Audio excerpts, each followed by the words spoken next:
Hello, welcome to the video, and welcome if you're new. You join me as I pack up my tools, load them into the car because yes, we are going around to Nanny Siobhan's because she has another project for me. For anyone who's new, that is my niece and nephew's granny. She always has a project in her house for me, and today I'm actually doing, it turned out to be a really budget. I couldn't get over how cheap this project was.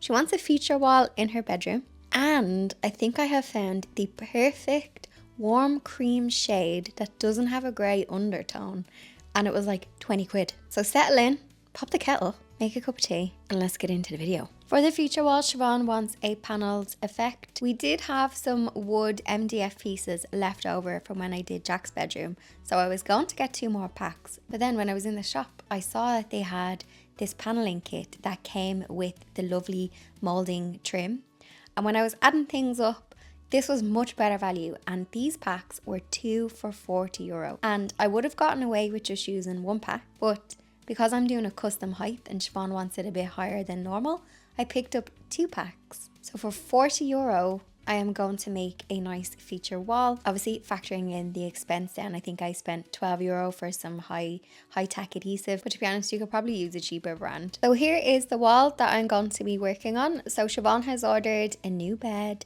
So normally her bed is in this location. So if you can imagine that she wants a nice wall and then her bed will be in front of it. She also has another previously panelled wall, which is in a pink tone because her previous decor was grey and pink, but she wants to make it more neutral and warm. The first thing I'm going to do is I'm going to decide on how high we want to go, which is Siobhan's decision.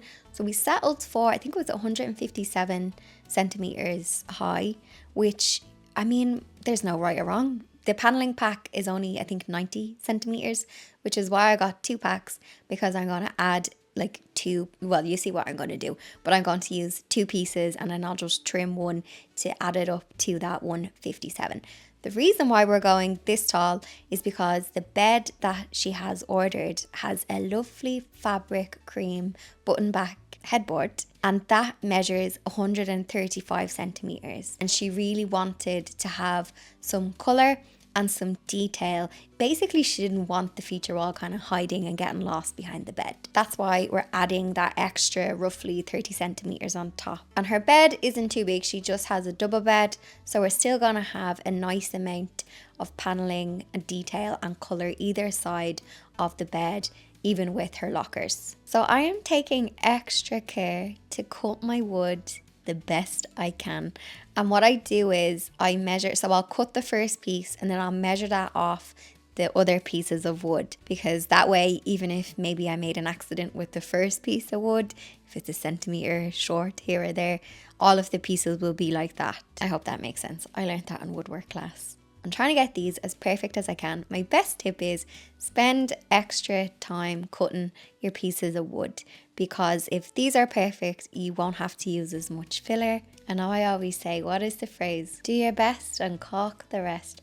But I am learning. I am trying to get my wood cut straight first off to avoid having to caulk up all my mistakes. But don't worry, any gaps, caulk is our friend. I do have a mini circular saw. You could use a jigsaw, but just maybe make a little jig to help you get a straighter cut, or a good old handsaw. I do find cutting through MDF, I do be sweating, not gonna lie. You could also use a miter box, because these pieces would fit widthways into a miter box. Sometimes the pieces of MDF can be too thick, but if you have a miter box and a handsaw, you could cut it this way. Because I'm just thinking, if you've just stumbled across this video because you want to do this in your home but you don't have tools and stuff, definitely you can cut these pieces by hand. Now, a word on adhesive. I was being fancy today. Maybe I was feeling flush buying the €12 high-tech adhesive. But something I've noticed, the past 2 times, remember I did the DIY coving in my living room? I purchased a high-tech adhesive. And something I've noticed, it could just be, maybe I don't have the hand strength, that's what she said, but I find it really hard to squeeze out of the tube with the caulking gun. And I've done loads of projects, so Either my hand has gone weak or it's the high-tech adhesive. I think it's the high-tech adhesive. These pieces of wood are not that heavy. I didn't use any nails in this project on my nail gun. I have used other adhesives and they haven't been as hard to get out of the tube. So I don't know, this could just be a me problem, but if you've had the same issues lately, let me know.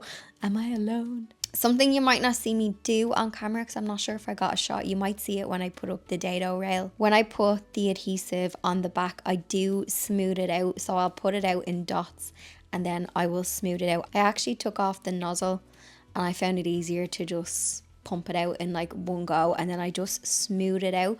Try not to have it too thick so it doesn't kind of come out from the wall. And also my biggest tip with any paneling project is wipe away any adhesive that will drop onto the wall, or if it bleeds out from the sides, wipe it away, because this will look tacky and muddy if you go to paint over it. So if you get any adhesive on the wall, wipe it off straight away. Caulk is fine, that can be painted over and it looks tidy, but adhesive, wipe it away. When putting the wall together, I do the side trim pieces first, and then when it comes to working out the middle sections, there is a mathematical equation. So you can measure the wall, divide it by how many things. I'll put it in the description. However, what I do is I like to eyeball it first, and then I will measure and have an even distance in between. So I remember when I first did this project, my brain was like E equals MC squared. You know that meme where the lady is like, there's all math symbols around her head. I didn't take it as seriously this time. So what I did was I eyeballed it.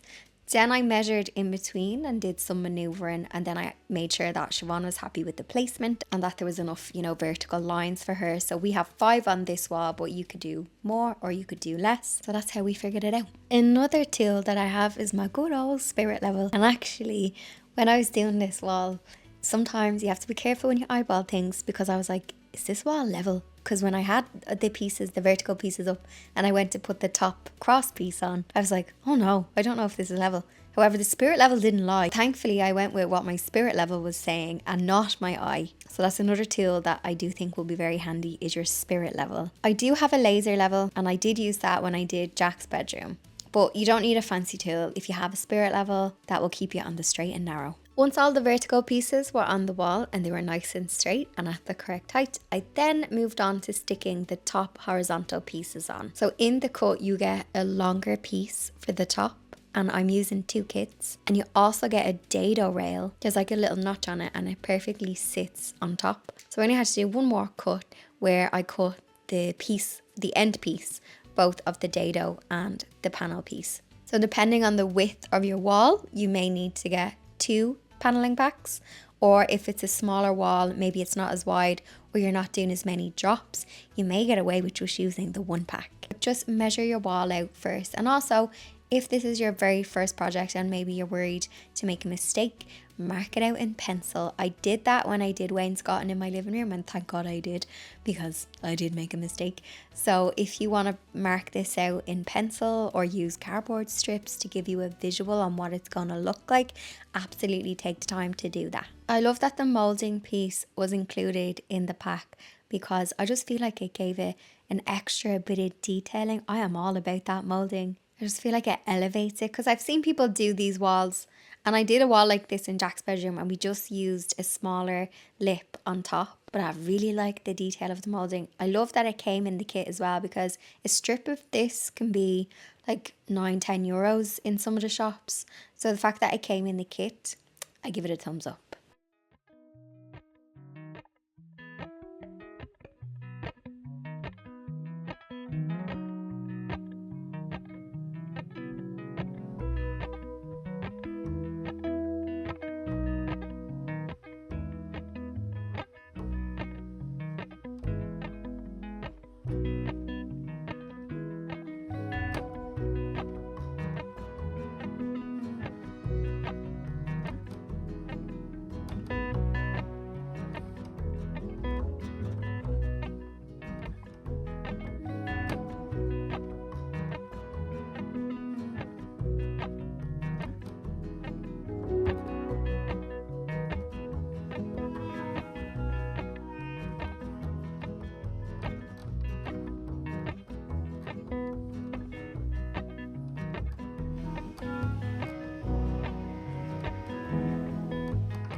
Your next step to finish off this project and make it look really professional and finished is to caulk in any gaps and the side pieces.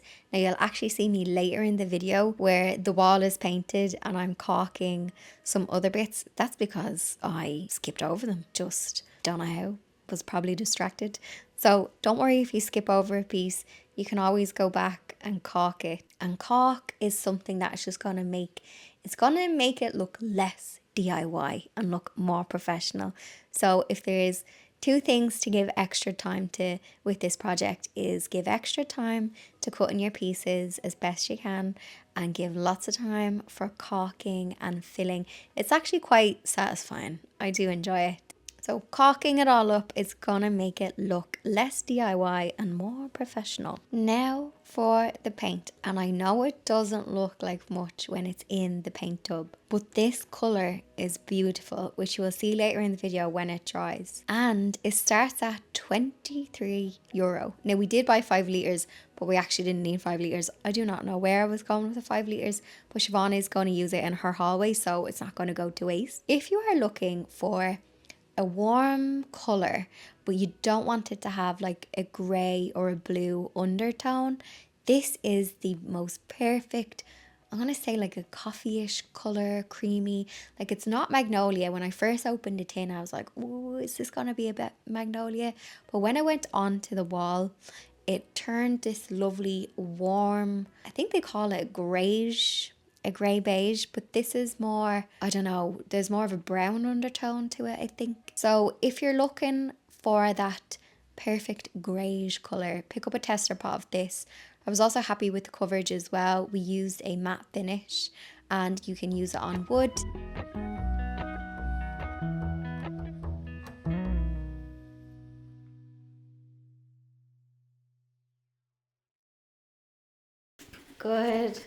Good morning. We are going around to paint the other wall in Siobhan's bedroom, which was panelled. I think she said she panelled it in the pandemic. Good old pandemic panelling challenge project. A pandemic panelling project. Love it. So it's in that lovely pink shade. Remember a couple of years ago when grey and pink was a bit of a trend? So she wants to get rid of all that and just have a nice warm colour. She's a new bed coming soon. And I think she wants to have just black accents because that is her vibe. So I think she's going to do some picture frames above the bed with some black and white photos. Very chic.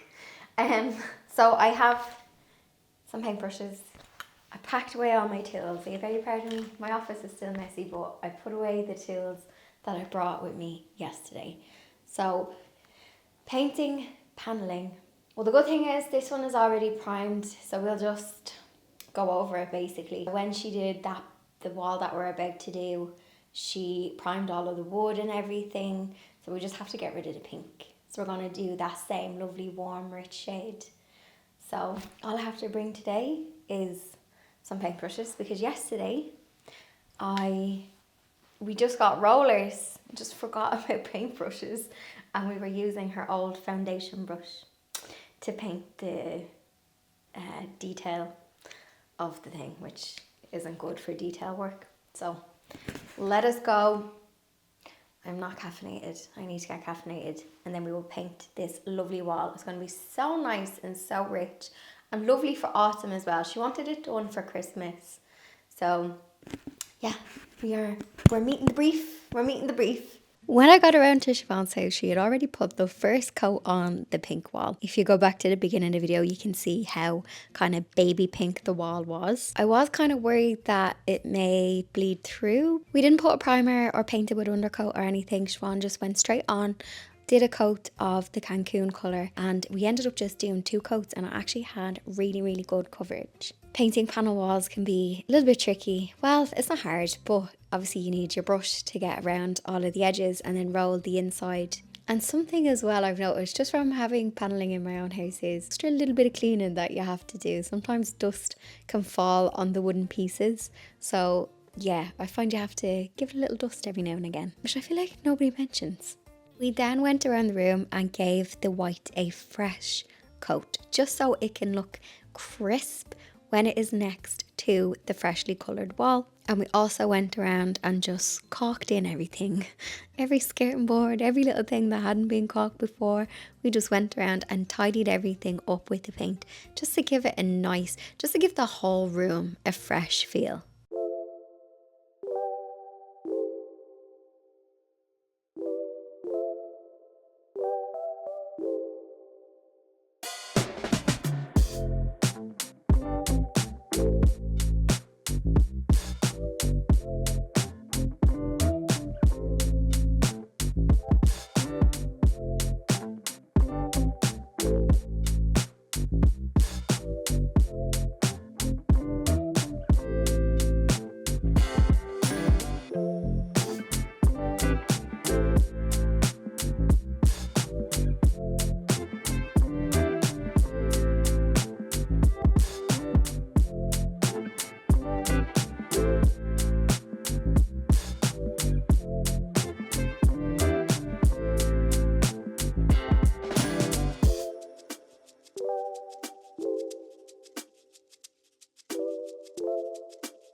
Hello, I am back. So when it comes to the final bedroom reveal, well, there's not going to be one straight away. So Siobhan is waiting to get her new bed. It's on order. So she's gone for a cream fabric button back bed. So you're going to have to visualize with me here. So the bed frame sits nice and tall on the wall. I think the bed frame goes 135 centimeters. The paneling that we done is 157, I think. So you've got, she wanted to see some paneling, some of the colour and paneling with the headboard. So you're gonna have to visualise that. She thinks she might upcycle her existing bedside locker tables, and she's going for black accent. So her decor style is very, I say, luxury. She likes rich fabrics, warm tones, like her old curtains as well were like really thick, velvety. She's like a luxury girl. I think what she's going to do above the bed is she's going to get some of her favourite pictures. She's got some holiday pictures that she was going to get them printed off in black and white, which I thought was quite sweet, and put them in maybe a thin black frame, and she's going to do them above the bed. So your visual is, if you can imagine, the panelled wall with the lovely fabric tall headboard and bed. She got a new bed because she needed to get, she's struggling with storage like so many of us. and she got a bed that she can put, it opens up. So if you can imagine that with the lovely picture frames on her feature wall, that is the vibe she's going for. And then the other panelled wall that you saw, she has a beautiful unit. You might have seen it, there was like some silver design on it. So she thinks she might keep that as is, and that is where she has her like entertainment section. So she has her TV and she has like a sideboard almost. And yeah, so that's what she's going to do in that section. It's quite a big room, like it's a good size. And then she has her mirrored slide wardrobes, and because they're mirrored as well, makes the room feel so much bigger. So if you can visualize, she's actually going on holiday soon, so I won't get a chance to, you know, get back into the space, or even try and take the lockers and upcycle them for her, because she has gone on holidays, and then when she comes back her bed is being delivered. So I'm sure she wouldn't mind if we revisited. There might be some more jobs. She may have some more jobs for me. Siobhan always has a job for me. That's the vibe she's going for, but I couldn't get over how good value that panelling kit was. 2 for $40. I probably would have used one pack on the wall. It was just I had to do the custom height. So I used the panels from the other pack to cut them to size. So it was 2 for $40 for her panelling kit. And then that B&Q paint, the Cancun, is, we actually got the 5 litre, which was I think 32, but she has so much left over in the 5 litre. She's going to do that colour on her stairs because she has half panelling on the stairs as well. So we would have gotten away with the 20 quid pot of paint. Really good coverage. We did 2 coats and everything, and it went over the pink wall really well. We didn't prime the pink wall, so I think it was good value. I already had caulk in my kit, and you know, things like that, so you have to factor in the cost in that. But definitely it could be like €100 project, especially if you just want like the one feature wall in a room. And I know I've been back, it took me 2 days, but that was just because we were waiting on paint to dry. So definitely a budget weekend project, and I would say it's definitely beginner friendly, especially when you use a kit, because if it wasn't for doing the custom sizes, I wouldn't have had to cut. I would have only had to cut the top piece for the width of the wall. Otherwise it would have all just slotted in. So you're literally just gluing, sticking, caulking, priming, painting, off you go. If you are new to panelling, I've done so many panelling projects. I've even done it in my own living room. I've done it in here. I've done it in my nephew's bedroom, my niece's bedroom, all different types. I've done beadboard to the wainscoting to what you just saw me do like in Siobhan's. So yeah, I'll put you, I'll pop a little card in here, the magic of YouTube, where you can check out some other projects that I did that included panelling. So if you're looking for some inspiration, maybe you're not sure what style of panelling you want, I hope it might give you some inspiration. Now, I'm having a well-earned, if I do say so myself, cup of tea. And I'm going to put my feet up for a minute. And yes, I think I've earned it.